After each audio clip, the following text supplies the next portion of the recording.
పెడుతున్నది. భారతీయత, భారతీయుడు అనే ఒక భావం మనందరినీ కూడా ఈ దేశం పట్ల ఉన్న ప్రేమతో ఇవాళ కలిపి నడుపుతూ ఉంది. కానీ బాధ ఎక్కడ అనిపిస్తుందంటే, స్వాతంత్రం కోసం ప్రాణాలు అర్పించిన మహానుభావులను ఇవాళ ఉన్న పాలకులు అవమానిస్తూ ఉన్నారు. గాంధీ గారిని పట్టుకొని, మహాత్మా గాంధీని పట్టుకొని ప్రపంచమంతా ఆయనని, ఆయన గొప్పతనాన్ని, ఆయన పోరాటంలోని ఔన్నత్యాన్ని, ఆయన మరణించిన 80 ఏళ్ల తర్వాత కూడా శ్లాఘిస్తూ ఉంటే, ఇవాళ భారతదేశంలో కేంద్ర ప్రభుత్వంలో ఉన్న పాలకులు మాత్రం తెల్లారి లేస్తే ఎట్లా గాంధీ గారిని అవమానించాలి, ఎట్లా గాంధీ గారిని చంపిన వెధవల్ని, టెర్రరిస్టులని ఎట్లా నెత్తిన పెట్టుకొని పూజించాలి అనే దిక్కుమాలిన భావదారిద్రపు పనులు ఇవాళ కూడా చేస్తూ ఉన్నారు. అట్లాగే Pandit Jawaharlal Nehru, first prime minister of India, ఆయనని ఇంకా ఈ రోజు కూడా అవమానిస్తూనే ఉంటారు. అంటే ఈ రకంగా స్వాతంత్రం కోసం పోరాడిన వాళ్ళు, ఏళ్ళకేళ్ళు దశాబ్దాలు జైళ్ళల్లో ఉన్న వాళ్ళని కూడా అవమానించడం అనేది ఏ రకంగా మంచిది ఆలోచన చేయాల్సిన అవసరం కూడా ఉంది. అట్లాగే స్వాతంత్రం కోసం పోరాడిన వారు ఎవరైనా సరే ఆ రోజు వారు ఆశించింది ఏంది? అందరూ బేసిక్స్, నీళ్లు. ఫర్ ఎగ్జాంపుల్, భారతదేశంలో కేసీఆర్ గారు ఎప్పుడు మనం భారత రాష్ట్ర సమితిగా పేరు మార్చుకున్నప్పుడు ఆ రోజు కేసీఆర్ గారు ఎందుకు మనం జాతీయ స్థాయిలో ఒక ప్రయత్నం చేయాలి అని చెబుతూ ఒక మాట చెప్పినారు. మీ అందరూ గుర్తుండాలి. భారతదేశంలో సమృద్ధిగా నీళ్లున్నాయి. అన్ని నదులు చూస్తే దాదాపు 70,000 టీఎంసీల నీళ్లు భారతదేశంలో ఉన్నాయి. ఇంటింటికి తాగునీళ్ళు ఇచ్చి ప్రతి ఎకరా భారతదేశంలో సాగుకు యోగ్యంగా ఉండే ప్రతి ఎకరానికి కూడా నీళ్ళు ఇవ్వాలనుకుంటే కూడా కేవలం 40,000 టీఎంసీలు చాలు. అంటే ఇంకొక 30,000 టీఎంసీల నీళ్లు మనకు అదనంగా ఉంటాయి. కానీ 80 ఏళ్ళైనా నీటిని వాడుకునే తెలివి, నీటిని వినియోగించుకునే ఒక ఆలోచన, ఒక ప్రణాళిక, ఒక అవగాహన పాలకులకు లేకపోవడం నిజంగా బాధాకరం. ఇవాళ కరెంటు లేని ఊర్లు ఉన్నాయి. మరి కరెంటు లేదా దేశంలో అంటే కేసీఆర్ గారు ఎప్పుడు చెప్తా ఉన్నారు, దాదాపు 3 లక్షల మెగావాట్ల ఇన్స్టాల్డ్ కెపాసిటీ దేశంలో ఉంది. 24 గంటలు కరెంట్ ఇచ్చేంత కరెంటు మన దేశంలో ఉన్నది. కానీ గ్రిడ్ కనెక్టివిటీ లేదని, ఇంకోటి లేదని, పాలకుడికి మనసు లేదని ఇప్పటికి కూడా కరెంటు కోతలతో మహానగరాలు, హైదరాబాద్ లాంటి మహానగరాలు కూడా అల్లాడిపోతున్న పరిస్థితి. ఇంకొక మాట కూడా మీకు చెప్పాలి. సరే, రోడ్లు లేని ఊర్లు, చదువు లేని పిల్లలు చాలా ఉన్నాయి, చెప్పుకుంటూ పోతే సమస్యలు కోకొల్లలు. కానీ బాధ ఎక్కడ అనిపిస్తుంది అంటే, చైనా ఉంది పక్కకే దేశం. కొంతమంది అంటుంటారు భారతదేశానికి పాపులేషనే చాలా పెద్ద దేశం కదా, ఇంత జనాభా కదా, చేసుడు కష్టం కదా అని కొంతమంది మాట్లాడుతుంటారు. కానీ పక్కనే చైనా ఉంది కదా, మనకు హిమాలయాలకు పైన చైనా ఉంది. మరి చైనా కూడా మనలాగానే పెద్ద దేశం, మనకంటే పెద్ద దేశం నిన్న మొన్నటి దాకా జనాభా పరంగా. అట్లాంటి చైనా సరిగ్గా 45 ఏళ్ళ కిందట 1982-83 ఆ ప్రాంతంలో మనకంటే చిన్నది. ఏది? సంపద పరంగా, ఎకానమీ పరంగా మనకంటే చిన్నది, మనకంటే పేదది. It was poorer than India 1980స్లో, మిడ్ 1980స్లో. కానీ 40 ఏళ్లలో ఎక్కడున్న చైనా ఎక్కడికి పోయింది అంటే, ఇవాళ మనం ఎక్కడ మిగిలిపోయినామో ఒకసారి మనం అర్థం చేసుకోవచ్చు. మనకంటే పేద దేశం, మనకంటే మరి వనరులు తక్కువ ఉన్న దేశం, కానీ ఒక పట్టుదలతో 40 ఏళ్లలో ఇవాళ చైనా అమెరికాతో పోటీ పడుతున్నది. 40 ఏళ్లలో చైనా ఇవాళ పట్టుదలతో, కసితో పనిచేసి ప్రపంచంతో పోటీ పడుతున్నది. చైనా యొక్క ఎకానమీ ఐడియా కోసం చెప్తా ఉన్నా మీకు. ఆ రోజు 1980స్లో India, China, in fact India was a bigger economy. కానీ ఈరోజు చైనా 20 ట్రిలియన్ల పైన ఉన్నది, మనమేమో ఇంకా 3.4 ట్రిలియన్ల కాడనే ఆగిపోయినాం. అంటే మనకంటే 6 రెట్లు పైన ఇవాళ చైనా ఉంది. ఎందుకు జరిగింది, ఏం జరిగింది అంటే సింపుల్. అందులో పెద్ద కన్ఫ్యూజ్ అవ్వాల్సింది ఏం లేదు, భయపడాల్సింది, బాధపడాల్సింది లేదు. అన్నీ ఉన్నాయి. నీళ్ళు ఉన్నాయి, కరెంట్ ఉన్నది, ప్రభుత్వాలు ఉన్నాయి, ప్రజాస్వామ్యం ఉన్నది, డబ్బులు ఉన్నాయి, దేశంలో అన్నీ ఉన్నాయి. కానీ అంగట్లో అన్నీ ఉన్నా అల్లుడి నోట్లో శని అంటారు కదా, అట్లా పరిపాలించే వాళ్ళకి ఒక సోయి కానీ, అవగాహన కానీ, ఒక ప్రణాళిక కానీ, దేశం గురించి పట్టింపు కానీ ఇవి లేవు. ఎందుకు? మనను ఒక మత్తులో పెడుతున్నారు. మనం పాకిస్తాన్ కంటే గొప్పగా ఉన్నాం, మనం బంగ్లాదేశ్ కంటే గొప్పగా ఉన్నాం, మనం శ్రీలంక కంటే గొప్పగా ఉన్నాం. యాక్చువల్లీ శ్రీలంక కంటే గొప్పగా లేవు. అంటే మనం ఎవరితో పోల్చుకుంటున్నామో అత్యంత బలహీనులు, ప్రజాస్వామ్యం లేని దేశాలు, నియంతల పాలనలో బతికిన దేశాలు, వాటితో పోల్చుకొని సంబరపడి మతం మత్తులో ఇంకో దానిలో పడి మనమేమో వెనుకకు పోయినాము. ఇవాళ చైనా లాంటి దేశాలు ప్రపంచంతో పోటీ పడుతూ ఎక్కడికో వెళ్ళిపోయినాయి. ఇవాళ నేను మాట్లాడుతుంది ఒక సగటు భారతీయుడిగా, ఒక పార్టీ ప్రతినిధిగాను, ఇంకోటో కాదు. నాకు కూడా 50 ఏళ్ళు, నా పిల్లలు ఇప్పుడు కాలేజీకి పోతూ ఉన్నారు. ఈ పిల్లలు రేపు ఈ దేశంలో ఉండాలి, ఇంకో దేశానికి పోకూడదు. రేపు నా బిడ్డని డ్రాప్ చేయడానికి నేను అమెరికా పోవాలి. ఎందుకు పోవాలా మన పిల్లలు అమెరికాకు ఇంకొకటికి ఎందుకు చదువుకోనికి? నేను అడిగిన నా బిడ్డని, ఇక్కడనే చదువుకో, ఎందుకు పోవాలా? ఇక్కడ అంత గొప్ప కాలేజీలు ఏడున్నాయి అంటది. నేను ఏం చెప్పాలి?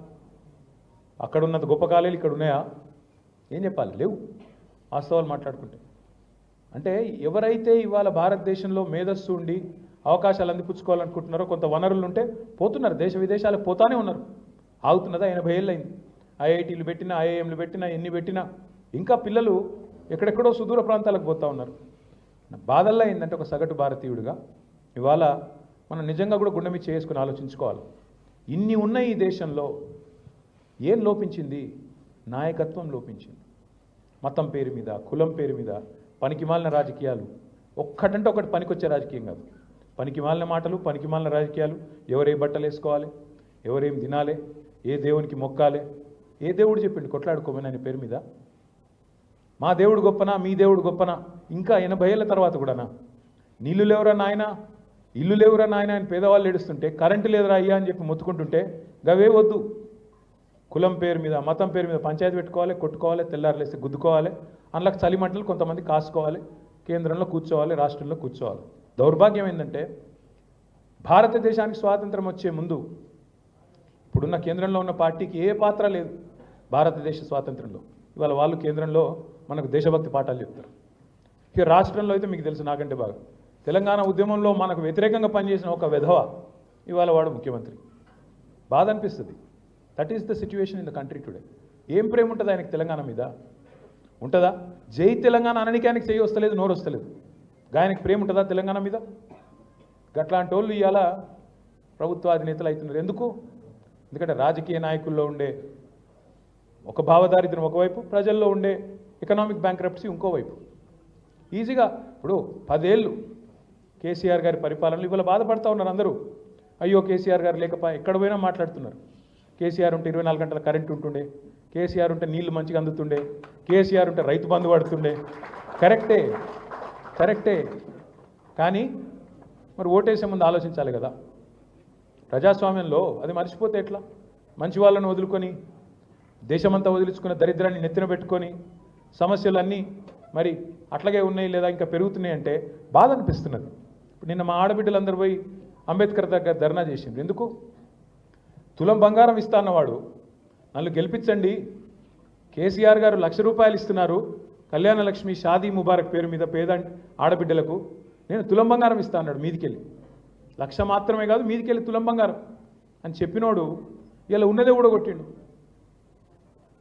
హైకోర్టులో కౌంటర్ వేయడానికి టైం లేదట ముఖ్యమంత్రి గారికి. ప్రభుత్వానికి పేదింటి ఆడబిడ్డల పెళ్లిళ్ళు కేసీఆర్ గారు ఎన్ని చేసిండండి? 15 లక్షల పెళ్లిళ్ళు చేసిండు కేసీఆర్ గారు. 14 లక్షల మంది ఆడబిడ్డలకు కేసీఆర్ కిట్లు ఇచ్చిండు. ఎందుకోసం ఇచ్చిండు? పేదింటి ఆడబిడ్డలకు బాల్య వివాహాలు కావద్దు, 18 ఏళ్ళు నిండిన తర్వాతనే పెళ్ళిళ్ళు కావాలి, ఎట్టి పరిస్థితుల్లో ఆ అమ్మాయి గౌరవంగా అత్తగారింటికి పోవాలి, అక్కడ పోయి మళ్ళీ అవస్థలు పడకూడదు అని చెప్పి ఒక అద్భుతమైన కార్యక్రమం తెచ్చి 15 లక్షలు. మనం ఎలక్షన్లో ఓట్ల కోసం చెప్పలేదు మాట, ఎలక్షన్ మేనిఫెస్టోలో పెట్టలేదు కళ్యాణ లక్ష్మి గురించి ఒక్క మాట కూడా. కానీ కేసీఆర్ గారు ఒక తాండాలో, అదేం తాండా అక్క పేరు? నీలబండ తాండా పోయినప్పుడు అక్కడ పల్లె నిద్ర చేసిండు. అంటే ఒక నాయకుడికి ఎంత ఆలోచన ఉంటే ఎట్లాంటివి వస్తాయంటే పథకాలు ఆయన మనసులోంచి ఎట్లా వస్తాయంటే ఇట్లా వస్తాయి. ఒక గిరిజన కుటుంబం ఆ రోజు ఆ తాండాలో కేసీఆర్ గారు ఉన్నప్పుడు వచ్చి ఓ తండ్రి వలవల ఏడుస్తూ, అన్న నా ఇల్లు కాలిపోయింది, అలా నేను నా బిడ్డ పెళ్లి కోసం దాచుకున్న ₹60,000 కాలిపోయినాయి, ఏం చేయాలి ఇప్పుడు, ఎట్లా బతకాలి అని చెప్పి ఏడిస్తే కేసీఆర్ గారు ఓదార్చి ఆపి, లేదు తమ్ముడు భయపడకు నేనున్నా అని చెప్పి ఆ పాప పెళ్లి చేసింది. అది వేరే సంగతి. కానీ ఆయన మనసులో అది నిలిచిపోయి ఇట్లా పేదింటి పిల్లలు పెళ్ళిళ్ళ కోసం ఎంతమంది కష్టపడుతుండొచ్చు, ఎంతమంది అవస్థపడుతుండొచ్చు అని ఆలోచించి ఎలక్షన్లో పెట్టలే, మేనిఫెస్టోలో పెట్టలే, ఓట్ల కోసం కార్డులు వంచలే, ఓట్ల కోసం చిల్లర డైలాగులు చెప్పకపోయినా ప్రభుత్వంలో ఉన్న నాయకుడికి మనస్సుంటే పథకాలు పుట్టుకొస్తాయి. అట్లనే పుట్టుకొచ్చింది కళ్యాణ లక్ష్మి షాదీ ముబారక్. ఓ రోజు కేసీఆర్ గారు తన పొలం కాడికి పోతుంటే అక్కడ మధ్యలో ఒక ఊరిలో, లక్ష్మాపురం అనే ఊరిలో రైతులందరూ కలిసి కారు ఆపితే ఆగిండు. ఏందమ్మా అంటే ఏదో దరఖాస్తు ఏదో పట్టుకొని ఇస్తున్నారు. చదవరాదు దరఖాస్తు అని అడిగిండు కేసీఆర్ గారు. చదువుతుంటే వాళ్ళకి చదువు వస్తలేదు, ఎందుకంటే కళ్ళు కనబడతలేవు. ఒక అండ్లకేలు పుట్టింది కంటి వెలుగు. 4 కోట్ల మందికి స్క్రీనింగ్ చేయించిండు కేసీఆర్ గారు. ఎందుకంటే ఈ ఊర్లోకి పెద్ద మనుషులు ఇట్లా అవస్థపడుతున్నారంటే ఎంతమంది ఇట్లా అవస్థపడుతున్నారో ఆలోచించి ఊరూరికి క్యాంపులు పెట్టి 4 కోట్ల మందికి స్క్రీనింగ్. ఇదేం చెప్పలేదు కదా మనం కంటి వెలుగు కూడా. అంటే నాయకుడికి మనసుంటే పథకాలు వస్తాయి, అట్లాగే నాయకుడికి మనసుంటే కరెంటు వస్తుంది. 65 ఏళ్ళు కాంగ్రెస్ వాళ్ళు అంతకుముందు పరిపాలించిన వాళ్ళు కరెంటు ఇవ్వలేదు తెలంగాణలో. కానీ కేసీఆర్ గారు వచ్చినాక 6 నెలలకు ఏం మ్యాజిక్ జరిగింది మరి? 24 గంటల కరెంటు వచ్చిందా లేదా? జనరేటర్లు మాయమైనాయి, ఇన్వర్టర్లు మాయమైనాయి, వచ్చింది తెలంగాణలో ఒక అద్భుతం జరిగింది. నీళ్ళు వచ్చినాయా లేదా ఇంటింటికి కేసీఆర్ గారు వచ్చిన తర్వాత? ప్రతి ఎకరా బీడు భూమికి కూడా నీళ్లు తెచ్చినాడు కేసీఆర్. అంటే ఒక నాయకుడికి మనస్సు ఉంటే, నాయకుడికి కమిట్మెంట్ ఉంటే అద్భుతాలు చేయొచ్చు. మరి 10 ఏళ్లలోనే కేసీఆర్ గారు ఇన్ని అద్భుతాలు చేస్తే, ఒక పార్టీ ఏమో 60 ఏళ్ళు పరిపాలించింది దేశాన్ని, ఏం ఉద్ధరించినారయ్యా అంటే మా తాతలు నేతులు దాగారు, మా మూతుల వాసన చూడండి, అంతే, ఏమీ లేదు చేసింది. ఇంకా ఊర్లలో రోడ్లు లేవు, ఇంకా దేశంలో కరెంటు లేదు, ఇంకా నీళ్లు లేవు, కన్నీళ్ళు లేదు తప్ప ఏమీ లేదు. ఏందయ్యా అంటే మేమేదో చేసినాం, ఇంకా పాతకాలం కథలు చెప్పుకుని బతకడమే. బాధ ఎక్కడ అనిపిస్తుంది అంటే ఎక్కడో మిస్ అయ్యాం మనం, ఎక్కడో శృతి తప్పింది, లయ తప్పింది, దేశం పోవాల్సిన పద్ధతిలో ముందుకు పోలేదు. అందుకే మనందరం కూడా కేసీఆర్ గారు 10 ఏళ్లలోనే ఒక చిన్న రాష్ట్రంలో భారతదేశంలో ఇన్ని అద్భుతాలు చేయగలిగితే ఇట్లాంటి పని మనం ఎందుకు చేయకూడదు, ఇంకా ఎందుకు విస్తరించకూడదన్న ఆలోచనతో మనం భారత రాష్ట్ర సమితిని పెట్టుకొని ముందుకు పోయే ప్రయత్నం చేసినాం. సరే, కాలం కలిసి రాలేదు, ఎన్నికల్లో ఓడిపోయినాం, ఇవాళ ఓడిపోయి ఉండొచ్చు కాక, కానీ దేశం పట్ల ప్రేమ ఉన్నవాళ్ళు, జాతి నిర్మాణంలో భాగం పంచుకోవాలనుకునే వాళ్ళు, జాతీయ భావనతో పనిచేసేవాళ్ళు ఆలోచించాల్సింది ఏంటి? ఆలోచించాల్సింది ఖచ్చితంగా నా దేశం ఎట్లా బాగుండాలి, అందులో నా రాష్ట్రం ఎట్లా పాత్ర పోషించాలి, ఎట్లా పని చేయాలి, ఎట్లా పని జరగాలి ఆలోచించాలి. ఎంత భావదారిద్ర్యం అంటే ఇవాళ రాజకీయాల్లో కేంద్రంలో ఉన్న పార్టీ బీజేపీ వాళ్ళు మాట్లాడతారు డబల్ ఇంజన్ అట. ఏం డబల్ ఇంజన్? దేనికి డబల్ ఇంజన్? డబల్ ఇంజన్ ఉంటేనే అభివృద్ధి. ఎక్కడ డబల్ ఇంజన్ అభివృద్ధి? తెలంగాణ కంటే ఒక తెలంగాణలోని సింగిల్ ఇంజనే మీ డబల్ ఇంజన్ కంటే ఎక్కువ మూత మోగించలేదా? అద్భుతాలు చేయలేదా? ఒక్క రాష్ట్రం చూపెడతావా నీ డబుల్ ఇంజన్ రాష్ట్రం మాకంటే మెరుగ్గా పనిచేసింది? చూపెట్టు. అయినా ఉండాల్సింది కేంద్రంలో ఉండే పాలకులకు డబుల్ ఇంజన్ కాదు కదా విధానం. 28 ఇంజన్లు ఉన్నాయి దేశంలో, 28 రాష్ట్రాలు ఉన్నాయి, 28 ఇంజన్లు ఎక్కడికక్కడ గట్టిగా ఛార్జ్ అయ్యి గట్టిగా ఉరికితే, ఒక ఇంజన్ ఇంకో ఇంజన్తో పోటీ పడి ఉరికితే అప్పుడు దేశం ఉరుకుతుంది. కానీ డబుల్ ఇంజన్, ఇక్కడ కేసీఆర్ ఉంటే మేము సపోర్ట్ చేయం, మా ఖిలాఫ్ ఉంటే మేము కేసులు పెడతాం, మా ఖిలాఫ్ ఉంటే జైళ్ళలో పెడతాం, మా ఖిలాఫ్ ఉంటే సతాయిస్తాం, దేశం ఎక్కడైనా పోని, రాష్ట్రం గంగలో పోని, మీరు అడిగింది ఇయ్యం. నేను అడుగుతున్నా ఇవాళ కేంద్ర ప్రభుత్వాన్ని, హైదరాబాద్ మెట్రో మీరు పర్మిషన్ ఇయ్యరు. మేము ప్రభుత్వం ఉన్నప్పుడు 2021లో పోయి అడిగినాం, అయ్యా మా లక్డికాపూర్ నుంచి బిహెచ్ఎల్ దాకా పిచ్చి ట్రాఫిక్ ఉన్నది, మెట్రో పర్మిషన్ ఇవ్వయా స్వామి అంటే, ఇక్కడ మీకు ట్రాఫిక్ లేదు అని చెప్పి పక్కకు పెట్టిండు. ఎక్కటోళ్ళు లేరు, ఎక్కువ గిరాకీ లేదు మీకు అని చెప్పి ఇయ్యలే పర్మిషన్. కానీ ఎక్కడనో ఎలక్షన్లు ఎక్కడుంటే అక్కడ ఇస్తారు. ఉత్తరప్రదేశ్లో ఇక్కడ చిన్న చిన్న నగరాలు, మీరట్, ఇంకేదో బుడ్డ నగరాలు ఉంటాయి, వాటికి మాత్రం మెట్రోలు కడతా ఉన్నారు. అంటే ఇంతకంటే సిగ్గుమాలిన పని.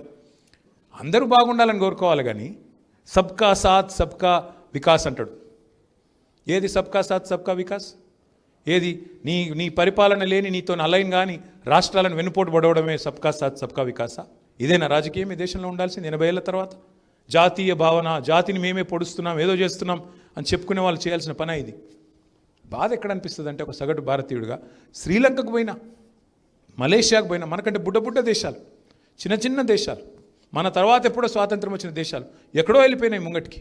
మనం మాత్రం ఎక్కడేసిన గొంగలు అక్కడనే అన్నట్టు, కులము మతము గిదే లొల్లి, గిదే బొబ్బ, తెల్లారు లేస్తే ఏం చేయాలి, ఏ దేవునికి మొక్కాలి, ఎవరితో ఎవడు కొట్లాడాలి, ఎవరితో ఇట్లా పంచాయతీ పెట్టుకోవాలి, గిదే పని, ఇంకోటి లేదు, వేరే ఏం లేదు. ఇంకా రాజకీయం ఎలక్షన్లు రాగానే ఏదో ఒకటి చేసి మళ్ళా కోపం తెప్పియాలి, ప్రజల్లో ఒక రకమైన పోలరైజేషన్ తేవాలి, అవసరమైతే అక్షంతలు వంచాలి, లేకపోతే ఇంకోటి చేయాలి, మొత్తానికి ఓట్లు వేయించుకోవాలి, మళ్ళీ 5 ఏళ్ళు టైంపాస్ చేయాలి. ఏం సాధించినాం? లేకపోతే బాధతో చెప్తా ఉన్నా, ఎలక్షన్లు గెలుస్తాం ఓడుతాం, కానీ దేశం శాశ్వతం, రాష్ట్రం శాశ్వతం, మన పిల్లల భవిష్యత్తు ఉండాలి అంటే నాయకత్వాన్ని సరిగ్గా ప్రజలు ఎన్నుకోవాలి. తప్పకుండా నాకైతే విశ్వాసం ఉంది, మళ్ళీ తెలంగాణ పట్టాలు ఎక్కుతుంది, టైం పడుతుంది, ఇంకో 2 ఏళ్ళు డెఫినెట్గా ఉన్నది, ఇంకా టైం. నాకు నిన్న ఆయన మాటలు వింటుంటే నవ్వొచ్చింది. ముఖ్యమంత్రి గారు మాట్లాడుతున్నారు నిన్న, చాలా ఆశ్చర్యం కూడా అనిపించింది. నేను 18 గంటలు పనిచేస్తున్నా కాబట్టి నన్నే గెలిపియండి అంటున్నాను. మళ్ళా 18 గంటలు పని చేస్తున్నావు. అవును చేస్తున్నావు, నిజమే. ఏం చేస్తున్నావు 18 గంటలు? కొండలరెడ్డి కొండలు ఎట్లా కొల్లగొట్టాలి, మన తిరుపతి రెడ్డి గారికి కొత్తగా గిరిజనుల భూములు గుంజుకొని లగచర్ల గుంజుకున్నట్టు ఎట్లు ఇవ్వాలి, అల్లుడికి ఆస్తులు ఎట్లు ఇవ్వాలి, అట్లాగే ఇంకొక ఆయన తమ్ముని పేరింది ఆ జగదీశ్వర్ రెడ్డి.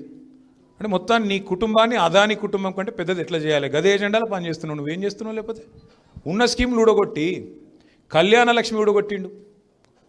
ఆయన మరిగా మనం కూడా ఆలోచించాలి ఏం చేయాలి పార్టీగా. ఉన్న కళ్యాణ లక్ష్మి ఊడగొట్టిండు, రైతు బీమా ఊడగొట్టిండు, కేసీఆర్ కిట్లు ఊడగొట్టిండు. ఒకటి కాదు కదా, కొత్త ఏదో తెస్తాడనుకుంటే ఉన్న పథకాలు ఊడగొట్టిండు. ఇంత ఘోరమా? అందుకే ఆలోచించవలసింది ఇవాళ తెలంగాణ ప్రజలు కూడా అర్థం చేసుకోవాల్సింది. తొందరపాటుతనంతో ఆగమాగమయ్యి కన్ఫ్యూజ్ అయ్యి ఎలక్షన్ రాగానే ఏదో చిన్న చిన్న కోపాల తాపాలతోని ఆగమాగమైతే 5 ఏళ్ళు పెద్ద ఆయన చెప్పిండు కేసీఆర్ గారు, మోసపోకండి, మోసపోతే గోస పడతారు. ఇలా యూరియా కోసం రైతులు కాళ్ళు పట్టుకుంటా ఉన్నారు. ఆ రోజు మా నిరంజన్ రెడ్డి గారు వ్యవసాయ మంత్రిగా ఉంటే ఫోన్ కొడితే ఆటో వచ్చి పొలం కాడ యూరియా ఇచ్చిపోతున్నాయి. ఇలా ఉన్నదా పరిస్థితి? ఇక మా సత్యవతక్క పోయి లైన్లో నిలబడ్డది యూరియా కోసం. పరిస్థితి ఏంటంటే ఇవాళ అది మన నాయకులు నాయకురాలు కూడా చివరికి వాళ్ళ పొలంకు యూరియా కావాలంటే కూడా పోయి అడుక్కునే పరిస్థితి వచ్చింది ఆ లైన్లలో నిలబడి. రైతులైతే నిన్న చూసిన, నేను ఒక వీఆర్ఓ కాళ్ళు పట్టుకుంటున్నాడు. ఒక రైతు ఒక వీఆర్ఓ కాళ్ళు పట్టుకుని, సారు నాకు ఒక యూరియా బస్తా అయ్యి అని చెప్తున్నాడు. ఈ పరిస్థితి ఇవాళ దేశంలో ఉన్నది. నా ప్రార్థన మీ అందరితో, దయచేసి దేశం బాగుపడాలి అనుకున్నప్పుడు ఆ పని మన ఇంట్లోంచే మొదలు కావాలి. మన ఇంట్లోనే, మన రాష్ట్రంలోనే, మన నగరంలోనే, మన పట్టణంలోనే, మన వార్డులోనే, మన గ్రామంలోనే పని మొదలు కావాలి. తప్పకుండా మళ్ళీ కేసీఆర్ లాంటి నాయకుడు ఉంటే నాకైతే విశ్వాసం ఉంది. దేశానికి మనం ఎట్లా కాంట్రిబ్యూట్ చేసినామంటే, మన జనాభా భారతదేశంలో కేవలం 2.7, 2.8% మాత్రమే. కానీ జాతి నిర్మాణంలో మన పాత్ర ఎంత పెద్దది అంటే 5.2% మన కాంట్రిబ్యూషన్ జీడిపికి, భారతదేశం జీడిపికి. అంటే జాతి నిర్మాణంలో భారతదేశాన్ని సాదుతున్న రాష్ట్రాల్లో తెలంగాణ ఒకటి అని చెప్పి తెలంగాణ బిడ్డగా గర్వంగా చెప్పుకోవచ్చు. మీరు we are punching double our weight. గొప్పతనం అది తెలంగాణది. ఇక్కడ నాయకత్వ పటిమ ఉండే. ఇలా ఉన్న సన్నాసులకు తెలివి లేక దివాలా తీసిన రాష్ట్రం అని దివాలాకోరు మాటలు మాట్లాడుతూ ఉన్నారు. కానీ భారతదేశానికే బువ్వ పెడుతున్న రాష్ట్రం ఇవాళ తెలంగాణ. భారతదేశాన్ని సాదుతున్న రాష్ట్రాల్లో ఒకటి తెలంగాణ. అట్లాంటి తెలంగాణను తిరిగి పట్టాలెక్కించాలి అంటే తప్పకుండా మళ్ళీ నాయకత్వం కావాలి. నాయకుడికి ఆ సమర్థత ఉండాలి. అది ఉన్న నాయకుడు, తెలంగాణను ప్రపంచంలో అందరికంటే ఎక్కువ ప్రేమించే నాయకుడు మన నాయకుడు కేసీఆర్ గారు మాత్రమే. అట్లాంటి నాయకుడిని తిరిగి మనం తెచ్చుకోవాలి. దాంతోపాటు మనందరం కూడా రాబోయే 2 సంవత్సరాలు తప్పకుండా గట్టిగా పనిచేయవలసిన అవసరం ఉంది. ఎక్కడి వాళ్ళం అక్కడ మరి గట్టిగా పనిచేద్దాం. ఎక్కడి వాళ్ళం అక్కడ, ఎక్కడ సమస్యలు ఉంటే స్థానికంగా. ఒక మిత్రుడు నిన్నగాక మొన్న ఒక మాట అన్నారు నాతో, మీరు అందరూ భవన్లో, ఇక్కడ తెలంగాణ భవన్లో కేంద్ర కార్యాలయంలో బాగానే చేస్తున్నారు, జిల్లాల్లో ఇంకా యాక్టివిటీ పెంచాలని. తప్పకుండా పెంచుదాం. జిల్లాలలో, నియోజకవర్గాల్లో ఇంకా యాక్టివిటీ పెంచుదాం. పార్టీ ఇచ్చే కార్యక్రమాలే కాదు, ఎవ్రీడే కార్యక్రమాలు ఉండే విధంగా ప్లాన్ చేసుకుందాం. కార్యకర్తలను కూడా కంటికి రెప్పలా కాపాడుకుందాం. ఇక్కడ ఇవాళ ఇంకొక ఉత్కృష్టమైన సందర్భం కూడా ఉంది. నిజానికి నిన్ననే 14 ఆగస్టు మన తెలంగాణ భవన్ నిర్మాణం జరిగి సరిగ్గా 20 సంవత్సరాలైంది. 20 ఏళ్ళు, 2 దశాబ్దాలు నిండింది. పెద్దలు కేసీఆర్ గారి నాయకత్వంలో ఆ రోజు 2001లో జలదృశ్యంలో మనకు ఆ రోజు ఆశ్రయం ఇచ్చింది పెద్ద ఆయన కొండా లక్ష్మణ్ బాపూజీ గారు. వారిని గుర్తు చేసుకోవాలి ఈ సందర్భంగా. కొండా లక్ష్మణ్ బాపూజీ గారు, మీరు ఎక్కడి నుంచో కాదు, ఇక్కడి నుంచే నడపాలని, నా ఇంటి నుంచే నడపాలని చెప్పి జలదృశ్యంలో ఆయన ఇల్లును మనకు ఆ రోజు కిరాయికి ఇచ్చారు. ఇస్తే అక్కడ మన జెండా ఎగిరింది, మీకు తెలుసు. కానీ ఆ రోజున్న ప్రభుత్వం అర్ధరాత్రి చెప్పా పెట్టకుండా తీసి మొత్తం సామాన్లు బయట వారేసి ఇటుకెళ్ళి వెళ్ళిపోవాలా మీరని చెప్పి, ఇది ప్రభుత్వ స్థలం అని చెప్పి మెడలు బట్టి మనం నూకేసింది. నూకేస్తే ఎక్కడ పోవాలనో తెలియని పరిస్థితి. ఎక్కడైనా కిరాయి తీసుకుందామంటే నిరంజన్ రెడ్డి గారికి, మస్తునాచారి గారికి నాకంటే బాగా తెలిసి విషయం, ఇంకా వారికి స్వానుభవం. ఆ రోజు కేసీఆర్ గారు చెప్తుంటే నాకు తెలుసు, ఆ రోజు కిరాయికి ఇచ్చేందుకు కూడా భయపడ్డారు. మనకు ఏదో ఒక పార్టీ ఆఫీస్ కిరాయి ఇచ్చేందుకు భయపడ్డారు. అప్పుడున్న హోంమంత్రి గారు ఫోన్ చేసి బెదిరించిండు, ఎట్లిస్తారా మీరు టీఆర్ఎస్ కిరాయి, ఏం చేయాలనో తెలియని పరిస్థితి. చివరికి ఒక రెడ్డి గారు ఒక ఆయన ఎమ్మెల్యే కాలనీలోకి వెళ్ళిస్తే అక్కడ పోయి మనం పెట్టుకొని ఎన్నికలకు పోయేదాకా అక్కడే నడిపి ఇచ్చేంత వరకు మన నందినగర్లో కేసీఆర్ గారు ఇంటి నుంచే నడిపినాం. అది కూడా అప్పటి వరకు ఆ 6 months దాకా అక్కడి నుంచి నడిపిన పరిస్థితి. ఆడి నుంచి చివరికి మళ్ళీ ఈ ఎమ్మెల్యే కాలనీలో ఒక చిన్న కార్యాలయం తీసుకొని అక్కడి నుంచి నడుపుకున్నాం. ఆ తర్వాత 2004లో ప్రజల దయతోని ఆ రోజు యూపీఏ ప్రభుత్వంలో కేసీఆర్ గారు అక్కడ చేరినారు, ఇక్కడ కాంగ్రెస్ ప్రభుత్వంలో మన వాళ్ళు ఆ రోజు ఉమ్మడిగా పోరాడొచ్చినాం కాబట్టి 6 మంత్రులు ఉండే. అప్పుడు కేసీఆర్ గారు పట్టుబట్టి వెంటనే మనకు పార్టీ ఆఫీస్ కట్టాలి అని చెప్పి పట్టుబట్టి ఈ స్థలం ఎంపిక చేసినారు.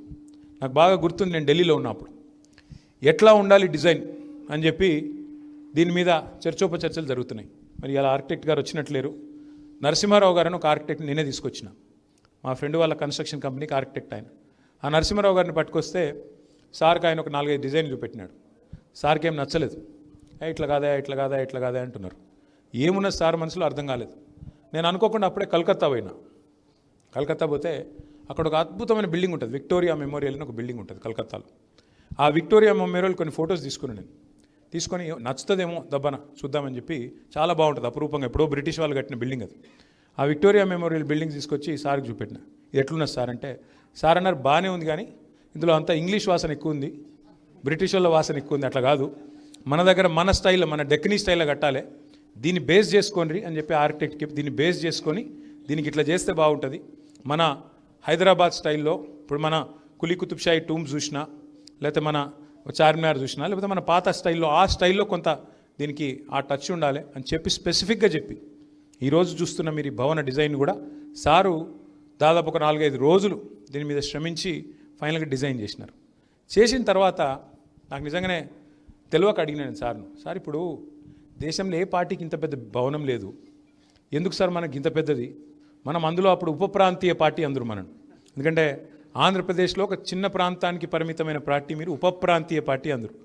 మరి గాంధీ భవన్ కూడా లేదు, వాళ్ళకు ఎన్టీఆర్ ట్రస్ట్ భవన్ కూడా చిన్నగానే ఉంది, మనకెందుకు సార్, మనం చిన్న పార్టీ కదా, చిన్న సైజు కదా మనది అంటే, సార్ ఒక మాట అన్నారు ఆ రోజు. ఏమన్నారంటే, అరే నీకు అర్థం కావట్లేదు, నిన్న మొన్నటి దాకా మన బతుకు రోడ్డు మీద అన్నట్టు అయిపోయింది పరిస్థితి, ఎవడు ఎప్పుడు మెడలు పట్టి నొక్కుతాడో తెలియని పరిస్థితి ఉన్నది. నేను తెలంగాణ ప్రజలకు ఒక సందేశం ఇవ్వదలుచుకున్న ఈ భవనం ద్వారా, ఈ పార్టీ అనేది ఈ ఒక్క రోజుకో 2 రోజులకో కాదు, ఒక అద్దె కొంపలో కాదు, తెలంగాణ వచ్చేదాకా, తెలంగాణ నిర్మాణం జరిగేదాకా ఉంటుంది అని చెప్పడానికి ఈ భవనమే ఒక అద్భుతమైన స్టేట్మెంట్ కావాలి, ఈ భవనమే ఒక నిదర్శనం కావాలి, ఒక ఆత్మవిశ్వాసాన్ని పెంచే ఒక నిర్మాణం కావాలి. ఇది కేసీఆర్ గారు కోరుకున్నది. కోరుకుని ఆగమేఘాల మీద యుద్ధ ప్రాతిపదికన కట్టించారు. ఆ రోజు సుదర్శన్ రావు గారు ఉండేది మన హైదరాబాద్ నగర శాఖ అధ్యక్షుడిగా, దర్శన్ అన్న ఆయన ఇన్ఛార్జ్గా ఉండే, మన వాళ్ళందరూ ఉన్నారు, కేఎస్ రత్నమన్న ఉండే, ఇంకా చాలామంది ఉండే పెద్దలు. ఆ దర్శన్ అన్న మన మధ్యన లేడు, రత్నమన్న పార్టీలో లేడు, బట్ పర్వాలేదు, చాలామంది అట్లా ఇక్కడే ఉండి మా చారంకులు అందరు కలిసి ఇదంతా సాఫ్ చేసి నిర్మాణం జరుగుతున్నప్పుడు నేను కూడా 1-2 సార్లు వచ్చిన పాత ఫోటోలు దొరికినాయి మొన్న. అక్కడ అన్ని రాళ్ళు రప్పల మధ్యలో, ఇప్పుడు అంకుల్ చెప్పినట్టు తేళ్ల కుప్పలు, రాళ్ళు రప్పలు వాటి మధ్యన ఉండేది. అట్లాంటిది ఇవాళ నిఠారుగా ఎవరైనా కేబీఆర్లో వాకింగ్ చేస్తూ వస్తుంటే ఏందయ్యా ఇది అంటే తెలంగాణ భవన్ అని చెప్పుకునే విధంగా ఇవాళ అద్భుతమైన ఒక నిర్మాణం జరిగి, దాని ప్రారంభోత్సవం కూడా ఆ రోజు కేసీఆర్ గారు రామదాస్ గారిని పిలిచినారు, పిఎంకే రామదాస్ గారిని. ఎందుకు? ఆ రోజు మనకు అతి కొద్ది పార్టీలు, మనకు గట్టిగా తెలంగాణ ఉద్యమంలో అండగా నిలబడ్డ పార్టీలు. మొదటి మీటింగ్కేమో షిబు సోరెన్ గారిని పిలిచినారు కేసీఆర్ గారు 2001లో. ఆ తర్వాత రామదాస్ గారిని పిలిచి వారి చేతుల మీదుగా ఆ రోజు ప్రారంభోత్సవం చేసుకొని సరిగ్గా నిన్నటికి 20 ఏళ్ళు నిండింది. మరి ఆ ఈ 20 ఏళ్లలో మనకు సేవలు చేసిన వాళ్ళు మన పార్టీ ఆఫీస్లో కూడా మన నాయకులు చాలామంది ఉన్నారు, మన కార్యకర్తలు చాలామంది ఉన్నారు, వాలంటీర్లుగా పనిచేసిన వాళ్ళు ఉన్నారు, వాలంటరీగా పనిచేసిన వాళ్ళు ఉన్నారు. వాళ్ళందరికీ ఒకసారి గట్టిగా చప్పట్లతో అభినందనలు చెప్దాం. మన పెద్దలు ప్రొఫెసర్ శ్రీనివాసరెడ్డి గారిని గుర్తు చేసుకోకపోతే తప్పవుతుంది. మాజీ శాసన మండలి సభ్యులు, మొదటి నుంచి పార్టీ కేంద్ర కార్యాలయంలో పెద్ద దిక్కుగా ఉన్న నాయకుడు పెద్దలు శ్రీనివాసరెడ్డి గారికి కూడా గట్టిగా ఒకసారి చప్పట్లతో వారికి కూడా ధన్యవాదాలు చెబుతూ, పార్టీ ఈ భవన నిర్మాణంలో రాళ్ళెత్తిన కూలీలకు, ఈ నిర్మాణంలో పాల్పంచుకున్న ఇంజనీర్లకు, అట్లాగే ఆర్కిటెక్ట్ గారికి అందరికీ సన్మానం చేయాలనుకున్నాం. నిన్న మా మేనమామ గారు అనుకోకుండా వారు అనారోగ్యంతో చనిపోవడం వల్ల మొత్తం కార్యక్రమం అంతా డిస్టర్బ్ అయింది. బట్ ఏదేమైనప్పటికీ వారందరికీ కూడా ఒకసారి గట్టిగా చప్పట్లతో అభినందనలు చెప్పాలి.